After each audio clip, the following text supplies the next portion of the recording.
சிவகங்கை மாவட்டம் சிங்கம்னரி அருகே ஏரியூர் கழுங்குப்பட்டியில் ஏரி கண்மாய் சுமார் 227 ஏக்கர் பரப்பளவும் 3 TMC தண்ணீரின் ஒரே நேரத்தில் தேக்கி வைக்கக்கூடிய அளவிற்கு மிகப்பெரிய கண்மாயாகும். இக்கண்மாயின் வடகிழக்கு பருவமழையால் மதுரை மாவட்டத்தில் உள்ள அழகர்கோவில், காந்தமலை, பூதுகுடி மலை போன்ற மலைகளில் பெய்த கனமழை காரணமாக மேலூர், கீழவளவு, எருமைப்பட்டி, ஒப்பிலான்பட்டி வழியாக ஏரியூர் கண்மாய்க்கு கழுங்குப்பட்டி ஏரி கண்மாய்க்கு தண்ணீர் வரத்து அதிகமாக வந்து சேர்ந்தது. இந்த ஏரி கண்மாய் முழு கொள்ளளவை எட்டியதை அடுத்து கழுங்கு வழியாக தண்ணீர் அருவி போல் ஆர்ப்பரித்து கொட்டி வருகிறது.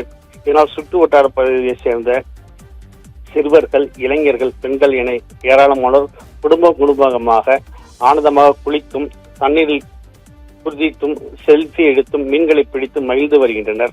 குற்றாலம், மூணாறு போன்ற இடங்களுக்கு சென்று குளிப்பது போன்ற ஏரி கண்மாயில் ஆர்ப்பரித்து அருவி போல் கொட்டும் தண்ணீரை குளித்து மகிழ்ந்து வருகின்றனர். இது எப்படி இருந்தாலும் இளைஞர்கள் மத்தியில், சிறுவர்கள் மத்தியிலும் குளியல் போடும் குற்றாலமாகவே இது காட்சியளிக்கிறது. சிவகங்கை மாவட்டத்தில் கழுங்குப்பட்டியில் ஏரி கண்மாய் முதலாக மாறுகால் பாய்ந்து வருவதால் விவசாயிகள் மகிழ்ச்சி அடைந்துள்ளனர். மேலும் ஏரி கண்மாய் சுற்றியுள்ள பகுதிகளில் படர்ந்திருக்கும் கருவேல மரங்களை ஆற்றிட வேண்டும் என இப்பகுதி மக்கள் கோரிக்கை விடுத்துள்ளனர்.